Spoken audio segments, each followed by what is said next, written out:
Rhetorical. So you have the Bone Zone. Yeah. Awesome name. Yeah, it's and retarded. that's on Death Squad. That's Red Band's thing. Yeah. Right? Okay, good. And everybody can go on iTunes and Go on type in iTunes and go to the Death Squad network, and then just you can see the Bone Zones there. And leave comments. Leave cool comments leave and some stuff. comments. Whatever. He's leave comments for Brendon. Look, he's a guy you definitely want to hear talking, especially when you hear about his bizarre addiction. Yeah, I don't know. Should we get into my bizarre addiction? Let's talk about your artwork first. We talk on this podcast a lot about like whatever happened to the triple threat, song and dance with acting. Oh yeah. Like there's just no one anymore, like a John Hamm or like an Alec Baldwin, guys that are always game to like sing and dance. But you, and I'm being completely serious. Yeah. I didn't even know that you were an artist, and you're a really good artist. Yeah. And you have really funny tweets. Your whole family tweets. Your wife tweets. Your your ex-wife tweets. Mm-hmm. She can be kind of a pain in the neck. It's good that you got divorced before you made a shitload of money, because that will be a spur in your shoe. That's like a rock in your shoe. Yeah, I only have to pay child support based on the $22,000 a year I was making when we were married. That's really the way to go if you're going to get divorced. Get divorced where she feels like, fuck. Yeah. Like David Tell's joke, don't you hate when you're fucking a band that doesn't make it? Like you really want to wash out in AA ball when you're going through a divorce. Yeah. Like Jillian Barbary from Good Day LA. Mm-hmm. Her last name is Barbary because she was married to remember when the Florida Marlins first came out? Oh yeah. And it was the Florida Marlins, and I Brent Barbary was their catcher, and she was married to that dude? She hooked her fucking talent into that wagon, and he fucking got sent down and never came back. I remember she could have been fucking Mike Piazza and had a Did piece. she really? No, I'm saying she could have. If you just waited around, the next guy up would have had 40 million. Don't jump on the first Jim Eisenreich that's available. He had. Oh, you're a Philly guy. That's right. Philly guy. He had Tourette syndrome. I know all about it. He was on the '93 Phillies. He wound up on the Marlins, and when the Marlins came into the league, that was the same year the Rockies came into the league. That's right. And that was the most money I ever lost gambling. Was the Phillies versus Rockies. I used to bet on base. I used to bet on everything. And all right. I didn't know if we were going to get into the addiction, but there we go. Well, yeah, this is one of them. But it was Phillies and Rockies. They'd already played one series in Colorado, and the Phillies just smeared them every game. Was this playoffs, or is this the inaugural season? This was the inaugural season of the Rockies. And the Phillies creamed them 3 games in a row in Colorado, 18-0 kind of wins. So then the Rockies are playing the Phillies in Philly. Oh. And me and my 2 buddies were like, we'll fucking money. Bet everything on the Phillies. Let's do it. The line's 3-1. If you lose... I'll take my cake money. Yeah. And I'll put it on the Phils. Well, we weren't even paying attention to the game. We're going out, we're hanging out at bars and stuff. And in the last place we go to, they got the game on. We're like, oh, the game's on. And it's bottom of the 9th. Darren Dalton's up to bat. Dutch Dalton. Fucking, they're losing 2-1. 2-0 or something. But you one swing of the bat, and you were in the money. Yeah, well, there was he struck out looking. Oh, Dalton struck out looking, and we're just sitting there like, how much money did we just fucking lose collectively? Because I was with the 2 other guys I bet with. I was the guy who knew the bookie guy, so I would call in the bets. And these other 2 guys were friends of mine, and I would take bets from them. Oh, but the bookie guy, all he knew was me. So I was like, if these guys, they were really good friends of mine, so they weren't going to bail. But if they did, there's always that 1% chance that puts that knot in your stomach. Yeah, man. I remember sitting there at that bar, just the 3 of us looking at each other like, how much money do we? Because we went crazy. Not crazy, but we bet $500 on the game, which we didn't have that. Yeah. So we each lost $1,500, which we didn't have that. And it's one of those weird bets where you bet 500 to win 300. It was because the Phillies are so favored. We would have won 500, but if we lost, which we did, we lost 1,500. Yeah. And so the 3 of us lost, and me and this guy Mike Green were already down some money with this bookie. So collectively we went down it was almost $6,000. Oh my God! And I was 19. I was living at home still. So you're blowing a bookie. So if I get Fat Mike on the phone. Fat Mike. Yeah, that was the guy. And, it really is providence, and by the grace of God, that I've never had access to a bookie in my life because I'd be out at least $500,000. Well, just, you know what, kids listening at home, don't fucking bet on baseball. Don't bet. The guy who hooked me up with Fat Mike, well, I used to bet on football. Yeah, and that's a safe I did bet. Great with football. I'd always, every season, Take I'd the be overs. up. Yeah, you do your thing. It's straight. It's very, you know, like if you win the majority of the games you bet on, then you win for the season. But baseball is like these lines and shit where like you can lose 3 times the amount of money you bet. Like, and like it's all line based. Not to get into it, but it's like you can lose a lot of money on baseball. And the guy who hooked me up with the baseball bookie, he had a second job because of how much money he lost on baseball the season before. And he's like, he's like, I'll give you the number, but don't bet on baseball. He's like, I got a second job because of baseball. And I'm like, really tells the world that you're a fucking degenerate. Yeah. And hockey. I don't even know how to bet on basketball, hockey. baseball, hockey. Unless you're betting They got to on be fighting, lines. Yeah. you got to bet on fights or football. That's it. There's no baseball is the Or the puppy bowl. The what? The puppy bowl. The puppy bowl would be a great bet. Is that Fat Mike's action too? Fat Mike's got to be dead. Maybe Why? not. Because he was fat? I mean, that was 20 years ago almost. How fat was Fat Mike? Never met him. Oh, that's good. You want that. Never met him face to face. How the fuck did I even pay him? We went, I mean, I forget how I paid him physically. I think I dropped it in a mailbox. Right? There was a go-between guy that I would give money to. And he was fine. He didn't when we went down all that money, like $6,000. I tried to call in more bets the next day and to chase it, right? And the guy's like, I'm not taking any more bets from you. You owe me like $6,000. You're lucky because a lot of times they'll let you go down the rabbit hole. Well, we found another guy. My friend John worked at a deli and his boss took bets too. So we started betting with that guy and we would. This is the fucking Bronx Tale? Where did you grow up? Where everyone? I've looked for bookies my whole life. I grew up in a weird neighborhood in Philly. It's like the 50s there. It's just like the 50s. Like you go to diners and there's old people smoking and it's like it's weird. It's a weird like kind of stuck in. It's like the 50s. The neighborhood I grew up in. Is it a tough neighborhood? It sounds like a tough neighborhood. It was, I mean, it's hard because like I grew up there. It didn't seem that over the top tough, but when I saw like how other kids grew up, it was. I mean, I had my ass handed to me a few times. It's not the west side of Los Angeles.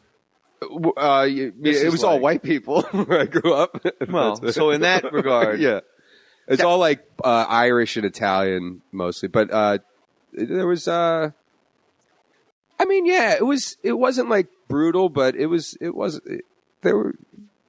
kind of tough. Like you weren't going to get out of that neighborhood without being in at least a handful of fights. I grew up in a completely upper middle class suburban Verona, New Jersey, woodsy, lots of little league. But even still, even that, I would say once every 2 weeks, you would just show up to school and they'd go, Billy's looking for you, man. Yeah. And you all day with that knot in your stomach of, my God, fucking Billy's the biggest, fattest guy too. Yeah. And then you would alter your route to class. Yeah. And you would skip gym because you'd be in the locker room and just your turn in the barrel for that particular hey. And then but that's the weirdest thing to me. That's why my son Jackie is a green belt in karate and he's not allowed to quit. I'm like a tiger mom crazy person with him in the karate because my son will never know that feeling of oh my God. And how about this trick? When you ask to use the restroom, if you get out of school at 2:50, at 2:40, you're like, can I just use the restroom? And then you just jog home so he can't catch you at the bike rack and kick the snot out of you. Yeah. My boys will never know that feeling. That's got to be liberating to just know that you can kick anybody's ass. Yeah, Billy's looking for you. Well, where is he? Fine. Let's do it. Bring him to me. Yeah, Jackie can throw. He's not allowed to hit me anymore. It's too much.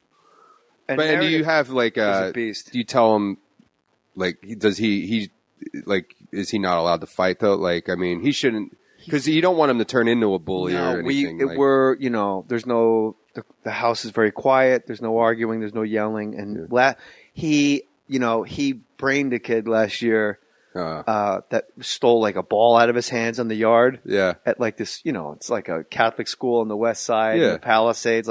Nothing bad ever happens. And this kid, for some reason, these two fruity kids get into it in like a 72-degree ocean breeze. Yeah. Coming, wafting up, the fog comes up off the ocean. Do you want to say whose kids they were?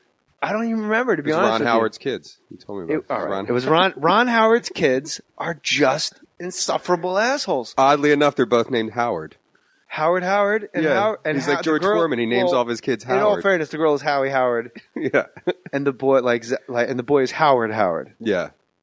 And he took a ball from Jackie. Jackie took it back, said, no, we're playing with it. And the kid did I think it was the Michael Jordan Reggie Miller fight where it's just you scratch down the front of the face and down the chest. And Jackie had red marks on his neck and his buttons popped off of his school uniform. Oh, shit. And Jackie said to me, I thought, I don't want to hit him straight with a front knuckle punch, Daddy, because I could kill him.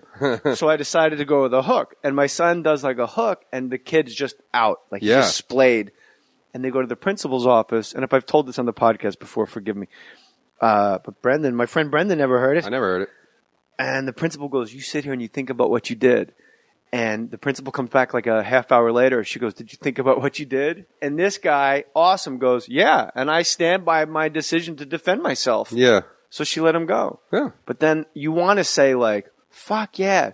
Knock him on his ass. That's what every dad wants to say. Yeah. But when it gets applied to the real world, you get phone calls. You get kicked out of these schools. Yeah. And then your kid's going to the school you went to with the mouth breathers. And the kids are like, well, I don't have any books, so whatever. Yeah. And so I told him, when you decided not to do a front knuckle punch and when you switched to the cross, that means you didn't have to hit him because you had time to think. And he goes, oh, yeah. But in my mind, I'm like, fuck yeah. Of course, yeah. Somebody scratches your face. But then I did tell him, I go, that's your one time. I hope, because you blew it.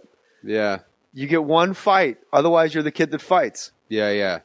Yeah, you don't want to be that dude. But it's got to be good to know. Dom Herrera is a great comic from Philly. Mm-hmm. There's a lot of great comics that come out of Philly. Yeah. But there's David Brenner guys that come out of Philly, and all they talk about is the guys on the corner. You got to make the guys on the corner laugh. It was a rough neighborhood, you know what I mean? Yeah. It was a really rough neighborhood. The guys on the corner, yeah. According to David Brenner, no one had fucking homes. Everybody's just on the corner. Everyone's on the corner, it's just a series of doo-wop groups. I was just going to say that you have to that you have to entertain to keep from getting beat up. Yeah, yeah. And David Brenner, apparently, if you just listen to him speak for a second, he'll tell you how fantastic he is. Yeah. Because the guys on the corner, they keep you real. You know what I mean? They keep you sharp. They keep you real. There's no baloney, Everybody's full of baloney. There's no, you want to hear something weird? The guys on the corner. Nobody's doing Brenner impressions anymore. I didn't know I was doing it, It's kind of like a more nasally Alan Arkin, You want to hear something weird? You want to hear something really weird? How about when I give you a hotel room? It's right next to the soda machines. You know what I mean? All night I get hit. This is an actual thing I heard on Sirius Satellite Radio. An actual and I put this in quotes, an actual bit. Mm-hmm. This fucking guy's backstage with his list of shit to say, and he's got soda machine written down on giant teleprompter up in the balcony, and he goes, "You want to hear something weird? How about when you go to a hotel, right? These people make me crazy. They give you a hotel room right by the soda machines. You know what I mean? All night I hear people getting sodas. All night. All night long. Clang, clang, clang. The soda machine making all this noise. You know what I mean? So you know what I did? I get a little sign and some tape. I called down for some tape, and I put a sign, out of order. Oh. And I put on the soda machine. That was the fucking whole bit. It's a good bit. And the crowd's like, yeah, I'm going to steal it. It smells like a bit. The ice machine. That's what gets you. The ice machine. The ice machine is a little nutty. If you're near that fucking ice machine, that's loud. What do you do when the party's in the hallway? When the party spills out through your room? Not through your room. When the party's in the hallway past your room. Yeah. And they're like, did you bring it? Yeah, yeah. Did you bring it, dude?